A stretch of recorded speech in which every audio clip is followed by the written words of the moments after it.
Hey everybody, it's Tripl-L coming in to talk about One Piece chapter 996. Now, 995 should be uploaded along with this chapter, just because I delayed myself. It took a little while just to upload it. I had to re-upload it there.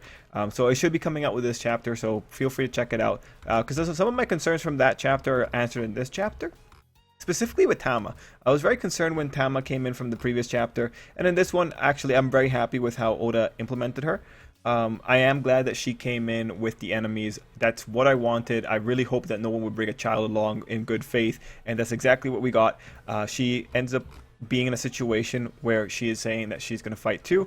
I am, a little bit concerned when a child is saying that because it's a child, but she has a game breaker type power right now. So, you know what? I'm happy. I'm happy with how Oda executed this because this was not the silliest implementation we could have had. But yeah, for One Piece chapter 996, I think this was, just even looking at it right now, this was a relatively full chapter. Would I say it's setup? Yeah, it's a little bit of setup. It's more still an issue of Oda's moving characters around the board at a pretty breakneck pace. Now, let's quantify that. We have Otama saying that there's something that's going to happen in 3 minutes because she's asking the baboon to hold them for 3 minutes. There's Frankie being told to handle the floor that Sasaki is on, and I really do hope that Sasaki ends up fighting Frankie because that would be cool. I would love to see more General Frankie. Then we have, let me see if I remember this correctly. I want to see if I can remember without looking.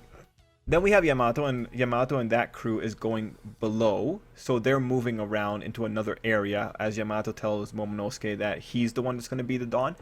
And then we have Law at the bottom who's looking for, he's following up on the D plot line, which really interesting that we're getting a follow-up on the D plot line. That's going to be one of my bigger points to talk about here.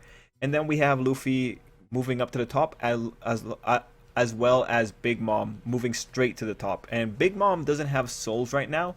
So that kind of makes sense to me that she's going to where Kaido is, although I am very curious as to what's going to come out of that.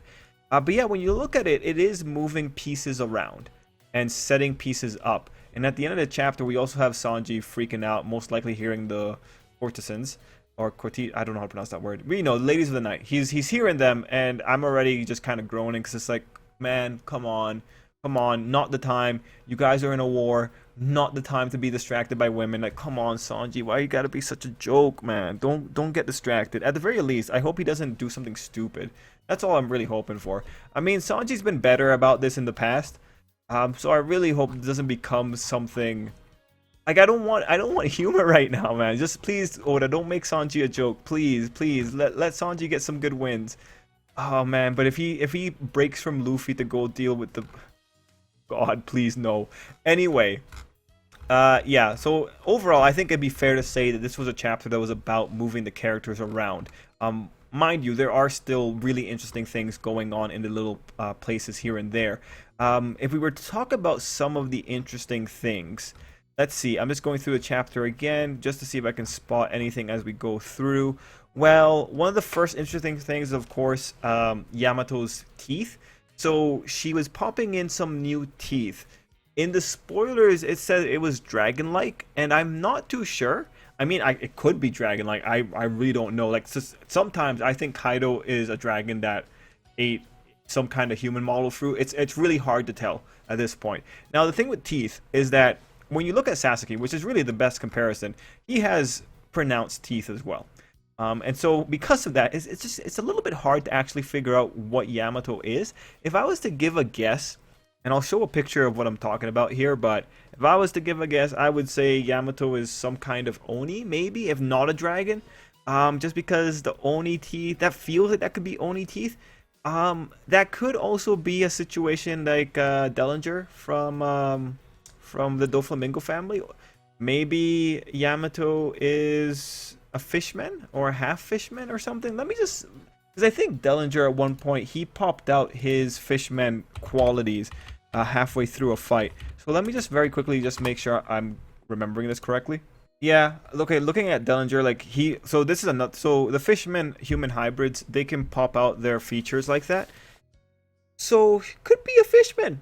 There's been a lot of weird fishmen in this crew. Could legitimately be a fishman, or could be an Oni. It's just, we have such a diversity of One Piece powers nowadays. that is, it gets kind of hard to tell. Any Hoosers, that's one interesting point. I am legitimately interested about what's going on there. In terms of the other interesting point, again, I said earlier that I would love if Frankie and Sasaki get into a fight here. I think it would just be so cool if Frankie can just bring out his giant sword. I think it'd be a really cool fight. Anyway, moving on, we have Yamato doing Ringing Arrow and taking out Hacha. That was cool. That was cool. I do kind of wonder what exactly Yamato used to fire, but I assume we'll find out later. Anyway, in terms of Yamato, Yamato had a lot of really interesting lines, but the one that's really interesting is the person who will guide the world to its dawn is none other than you. So, very interesting thought. What does that mean? Because in terms of who would guide the world to the dawn, I would have thought like Luffy. But Luffy really isn't the great at guiding people to anything. I mean, he's the guy about freedom. He's not the guy about being a messiah. I mean, inadvertently, he's the savior of a lot of people. But that's just because Luffy's pursuing freedom. I can make this make sense if we say something like Momo is going to be there at the very beginning of the new era. And maybe Momo will have a better sense of judgment and be able to guide the world into the new rules that are established once stuff happens. I do think it's very interesting that as soon as Yamato said that, the scene we transitioned to was the whole thing with the clan of D. So you have this thing about talking about a new dawn to the world, and then you have the enemies of God being reminded to us. It really does feel like the D clan could bring... Well, I feel like this is very... If we say that the D clan is the enemy of God, it makes sense that this clan would bring down God's order and create a new order. That makes sense if we're talking like philosophical broad strokes. Now, when it comes to Law, I do think it's wonderful that he had that conversation with Robin. I want more conversation like this, so this was definitely a great thing to get for the chapter. When I look at this, though, I think I understand what Oda is doing. I very much enjoy this, especially making Law have such a vested interest in this that he's talking about finding out about a cursed destiny. That is so interesting. And already when I see cursed destiny, that makes me feel like, oh crap, Law, like I hope you don't have to go through hard stuff in your future. But going back to Law, I really like this in the terms of Law has become a very specific kind of tool for the story. Because Robin says it right here. Luffy doesn't care about the whole D thing, which is really unfortunate, because if Luffy doesn't care, we're not getting direct information, or it's going to be really contrived the way that we do get this information. But having Law be the D that actually cares about what's going on here, I love this. You're bringing in Law. Oda is making a big push for Law. Law is popular in the polls, so he's profitable to continue covering. I think this is great. If we're saying that Luffy isn't going to be looking into the D stuff because he's not into it, so he's too busy fighting off Yonko, it's going to be great to have Law there actively pushing this plotline. No longer will we have to be in a position of waiting and hoping that Luffy stumbles upon this, when we can just say like, oh yeah, no, with Law, Oda can naturally bring up any information about the D whenever he wants. It doesn't have to be through a contrived series of events. This is a really big thing for the narrative. Just because when you have a character actively saying, I want to find out more about this, it's more easy to squeeze that into the narrative. So really happy, especially now. Like if you told me at the beginning of this that Law was going to be the character around which the mystery of the D was going to be furthered, I would have told you like, that sounds amazing. That sounds legitimately amazing. And actually seeing it happen here, like at least the first signs of it, I'm very happy. So right now, I like Law's purpose as the character that pushes forward the narrative about the D. I think that's a great move from Oda's part. Now after that, we transitioned over to Kid, and I forgot about Kid. He is another one that's moving towards the top, so he's also a piece in movement. Very interesting that he's stockpiling. I also think it's very interesting that after you go from a D segment, you go into a guy with 2 Ds in his name, which could very easily be turned into something like, oh no, people just started calling me Kid with 2 Ds, but there's actually another D in my... Yeah, you know, it'd be very easy. I wouldn't be surprised if Kid is a D. I know this is a big theory for a lot of One Piece fans. I wouldn't be surprised. I'd be okay though if Oda doesn't want to do it this way, but I'm excited. What we should note here, though, is that Luffy and Kid are the ones who are right now heading towards Kaido, and Law is busy in the basement. I don't know if Law is going to teleport up to the top when he's done.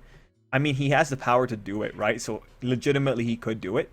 But for now, I'm excited. I'm excited. It looks like 3 Supernova is going to be at the top there, and if Jinbei's up there too, that'd be also really great. Um, any other things? At the end of the chapter, we have Kaido fighting against the Scabbards.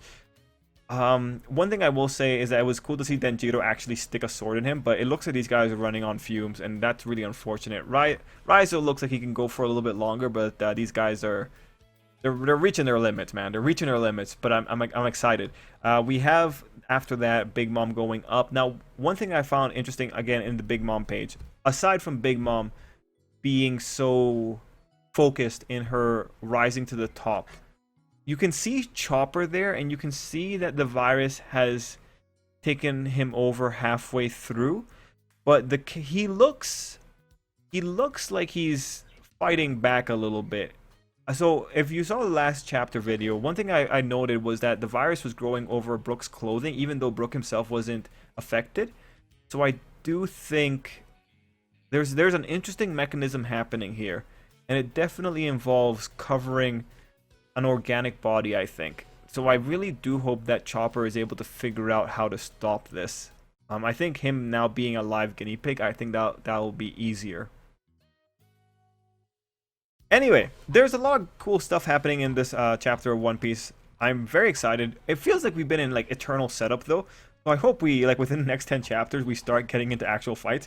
Like, in 4 chapters, we're at chapter 1000, which I legitimately hope will end with Luffy punching Kaido, because I think that'll be really cool.